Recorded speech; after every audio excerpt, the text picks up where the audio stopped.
This is the Spatial Media Expert Series presented by Skyrim.ai. Sports have long been at the heart of media innovation. This episode explores how the industry continues to shape adoption. All right, you've been there, right? That huge game is on, your team's playing, maybe the biggest match of the year, and suddenly your TV screen just feels a bit small. A bit blurry. Or maybe that event you have to see is only on some new streaming app you haven't bothered with yet. Exactly. And what do? Well, if you're like millions of other sports fans, you probably upgrade that TV, you download the app, you subscribe, you do whatever it takes. You find a way. You find a way to get closer to the action. And it's that passion, that real drive to see every single moment. Well, that's been quietly but consistently driving this massive tech revolution across media for decades. Yeah, it's not just a recent thing. Not at all. So welcome back to the deep dive. And a special welcome. Actually, this is the first episode of Season 2 of the Expert Series, brought to you by Skyrim.ai. Great to be kicking off Season 2. Absolutely. And our mission today, we want to unpack this powerful idea, something often missed but really critical for everyone listening, whether you're in broadcasting, working for a team or a league, a content creator, storyteller. Or just a really dedicated fan yourself. Right. We're diving deep into how sports fans, you aren't just sitting back watching. You're actually the engine, the main catalyst for tech innovation. So get ready for some insights. This deep dive is definitely for you. And it's a story with deeper roots than most people think. Yeah. What's really fascinating is that this isn't just about streaming or HD. If you look back, say, 30, 40 years, the evidence is clear. Fan demand, that passion, it consistently speeds up how we adopt new broadcast tech, new devices. It's not just a side effect of innovation. So fans aren't just reacting. No. Fan demand is often the driving force. They're not just taking what's offered. They're essentially creating the market for what comes next. That's a really critical distinction. Okay, so let's unpack that. Let's go back, way back to the early days of cable TV. How did sports fans kickstart that whole thing? Was it just about having more channels? Well, that's a great place to start because cable initially had a tough time convincing people it was worth the money. Right, it was expensive, a luxury. Exactly. But then came live sports, and that changed everything. It turned cable from a nice-to-have into, well, a utility for millions. Think about ESPN. Launched in '79, 24/7 sports. A game changer back then. Totally. It quickly became the channel you had to have if you were a sports fan, and the numbers back it up. By July '87, ESPN was the first cable channel ever to hit 50% of U.S. TV households. 50%, just for one channel type. Yeah, it means tens of millions of Americans were signing up for cable, paying that monthly fee, largely just to get access to live sports. ESPN regional networks. That was the hook. Wow. So when you think about laying all that cable, that massive infrastructure cost, it wasn't just a gamble on variety. Not primarily, no. The industry analysts back then were very clear. People were willing to pay even the high prices, mainly to follow their teams, their leagues. Sports networks basically took cable from an interesting option to, like, a household necessity. And you saw that huge jump, a tenfold increase in cable homes by the end of the '80s. So fans essentially de-risked the whole cable business model. They proved they'd adopt and, crucially, pay for new media tech if it delivered the games. That's it, exactly. They showed their willingness early on. Okay, so that pattern starts with cable. But it didn't stop there, did it? This really sets the stage for an even clearer example of fans driving tech adoption. I'm thinking high-definition TV, HDTV. Oh, absolutely. HDTV in the 2000s is maybe the textbook case study here. As soon as HD broadcasts started appearing, who were the first ones lining up? Sports fans. Had to be. Unequivocally. The Consumer Electronics Association, the CEA, did this survey back in 2005, 2006. It was literally called Inside the Mind of the HD Sports Fan. Huh? Okay. Tells you something right there. It really does. And they confirmed what everyone kind of suspected. Nearly 60% of HDTV owners back then called themselves sports fans. A huge overlap. Right. But here's the kicker, the really crucial part for anyone thinking about content strategy today. Almost half of those HD owners said the availability of HD sports programming was the #1 reason they bought the TV. The primary reason, not just our reason, but the reason. The primary reason. Many literally said, quote, I bought an HD set to watch my games in HD. It wasn't about movies first or documentaries. It was about the game. That's incredibly specific demand. It is. And it wasn't just the picture either. That same survey found 65% of those HD sports fans said sound quality was just as important. The immersive experience. Exactly, which led lots of them to invest in surround sound systems. Because sports broadcasts were among the very first things offered in 5.1 surround. They wanted the roar of the crowd, not just the crisp image. Makes sense. And you could feel the passion. Nearly 40% of these fans said they were extremely disappointed if a game they wanted wasn't in HD. It wasn't just a slight preference, it was like an emotional need. That disappointment factor really highlights the connection, doesn't it? It wasn't just, oh, this looks a bit better. It was, I need to feel like I'm there. Precisely.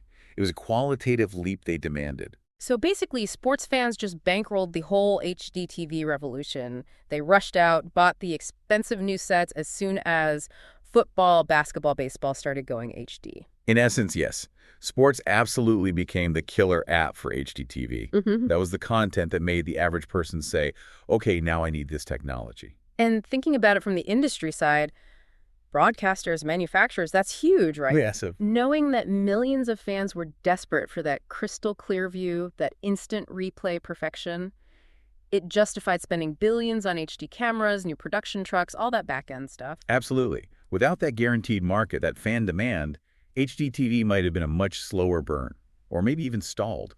It showed where to place your bet. That killer app idea is key. It's the content that makes the hardware purchase feel essential, not just optional. Exactly. And for HDTV, sports provided that undeniable reason. It created the pull from consumers that incentivized the whole supply chain. A virtuous cycle, really, all sparked by fan passion.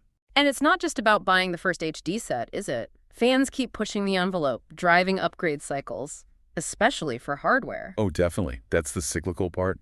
Think about the Super Bowl. It's iconic for this. Back for Super Bowl XL3, in 2009, the CEA predicted, get this, 2.6 million new HD TVs would be bought just because of that one game. 2.6 million for one weekend of football. Just for that game. And that trend continues. Super Bowl season is still one of the top 3 times of year for TV sales. A survey just this year, 2024, found 10% of adults planning to watch the Super Bowl also plan to buy a new TV for it. Even now, with so many good TVs already out there, that's incredible. It is. It shows how these big marquee events, the Olympics, the World Cup, March Madness, they create this intense appointment viewing pressure. Yeah, you don't want to be the one watching on the old set. Right. Millions feel motivated to upgrade. Bigger screen, 4K, OLED, whatever gives them the best possible experience. Yeah. It's about getting as close to being there as possible right in your living room. Okay, we've talked a lot about the visuals, but what about the sound? You mentioned the surround sound push with HD. How did that evolve? The roar of the crowd, the crack of the bat. Yeah, let's circle back to that 65% figure, the HD sports fans who prioritize audio. That wasn't a passive preference. It was strong demand. And it was a key reason surround sound broadcasting went mainstream. So fans wanting better sound pushed the tech.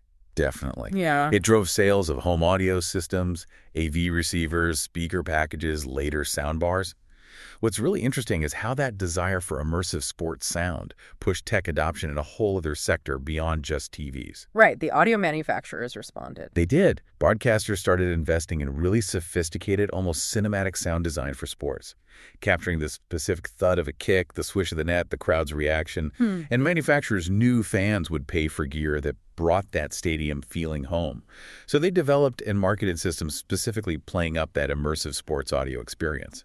Another market tier created by fan demand. Okay, so we've gone from cable to HD visuals to immersive sound, all heavily influenced by fans. But the last decade brought, well, a whole new ballgame. Streaming. Internet delivery. The great disruption. Right. And live sports were often called like the last anchor holding people to traditional TV. How did sports navigate that shift? How did fans play into the streaming wars? It's a really compelling part of the story, and sometimes counterintuitive. You hear about cord cutting everywhere, right? Sure. But stats show nearly half of current cable subscribers are actually people who left cable and then came back. They returned. Why? The number one reason, by a pretty wide margin, to get live sports back. Around 18.4% said sports was the main reason they resubscribed to cable. Wow. So the gravity of live sports is that strong. It really is. But then, look at the flip side. As streaming services started locking up exclusive sports rights, well, fans proved they'd follow the content anywhere. This is where it gets really interesting for platform strategy, I think. Those exclusive deals, they can make or break a service, can't they? Absolutely. We saw a massive example recently, the NFL moving Thursday Night Football exclusively to Amazon Prime Video in 2022. Right, that was huge news. And the impact was immediate. Amazon reported that the very first exclusive Thursday night game generated the biggest 3 hours of Prime signups ever. Ever. Bigger than Prime Day. Bigger than Black Friday. Bigger than any shopping holiday on record. Let that sink in. A single NFL game drove more people to subscribe to Prime than their biggest sales events. That's just undeniable proof, isn't it? If you have the must-see game, fans will come, they'll sign up, they'll figure out the app. They will. And this puts enormous pressure on the tech side, the streaming providers. Think about the traffic surge. Oh yeah, the servers must groan. Totally. Sports events constantly break streaming records. NCAA March Madness back in 2015 hit over 6 million live streams. The World Cup regularly smashes global concurrent streaming records. So these aren't just games, they're massive stress tests for the internet's plumbing. Exactly. They force providers to scale up infrastructure, optimize delivery networks, innovate in low-latency streaming. Basically, to handle millions watching the exact same thing live. It pushes the tech forward fast. The message to the industry seems pretty clear then. Crystal clear. Whichever platform has the sports content fans desperately want will win their subscriptions, win their eyeballs. Fans will try new apps, buy new streaming sticks. They'll even put up with some buffering or glitches at first. If it means seeing their team. If it means seeing their team.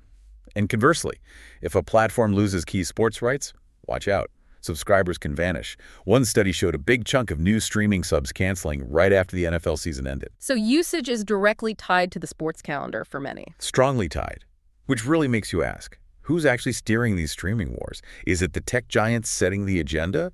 Or is it the fans voting with their remotes and their wallets? The evidence seems to point towards the fans, and we see data showing sports fans are pretty tech-forward too, right? Yeah, definitely. A 2024 analysis found 73% of NFL fans own a smart TV. That's way higher than the overall average, which is around 63%. Okay. And maybe not surprisingly, 69% of NFL fans have an Amazon Prime Video subscription, given Amazon's exclusive NFL games now. That's hardly a coincidence. Where the sport goes, the fans and their tech adoption follow. It's a clear pattern. Okay. Right. So let's pull this all together. We've traced this path. Cable, HDTV, immersive audio, streaming. What's the big takeaway for everyone listening, especially as we look ahead? The common thread seems to be sports is this killer app. Exactly. That killer app idea is central. Launching any big new media tech, it's risky. It needs everyone to jump in, manufacturers, broadcasters, advertisers, consumers. Lots of moving parts, lots of investment needed up front. Right. So what makes that risk acceptable? What guarantees an audience? Historically, it's been the reliable, predictable, intense demand from sports fans. They provide the guaranteed market. Precisely. When millions are clamoring for a better way to watch the World Series or the Olympics, it justifies those huge initial costs across the board. Sports provided that first critical mass of users that made the whole thing profitable. It kickstarts the virtuous cycle that takes tech from niche to mainstream.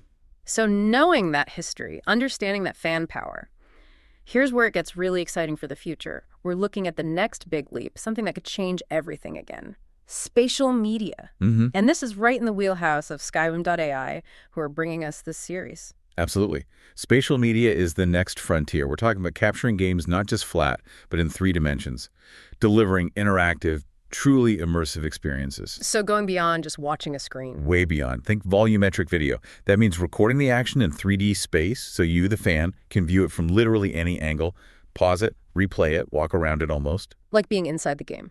Essentially, yeah. Companies like Skyrim.ai are pioneering this. Imagine being able to move freely within a game replay. Choose any viewpoint you want. You're not locked to the broadcast camera anymore. So I could, orbit a slam dunk, see it from under the basket? Exactly. Or rewind a football play and watch it from the quarterback's perspective. Understand the game in a way that's just impossible right now. It shifts you from a passive viewer to an active participant. And for broadcasters, for creators, this must open up huge possibilities too. New angles, new ways to tell the story. Immense possibilities. Capturing angles physical cameras can't reach. Offering personalized views. It completely changes how we can analyze and present sports. New creative tools, new analytic insights. It's a whole new dimension, literally. Literally. Yeah. And if history tells us anything, it's that sports fans will be the first ones demanding this. Without a doubt. They've always craved more immersion, more control, feeling closer to the game. Spatial media is the logical next step. maybe the ultimate step. And we're already seeing trials focusing on sports. Yes. Early volumetric video tests have heavily featured sports. Because the innovators, the people building this tech like Skyrim.ai, they know the fans are out there waiting. They know if they build it for sports fans, they will come.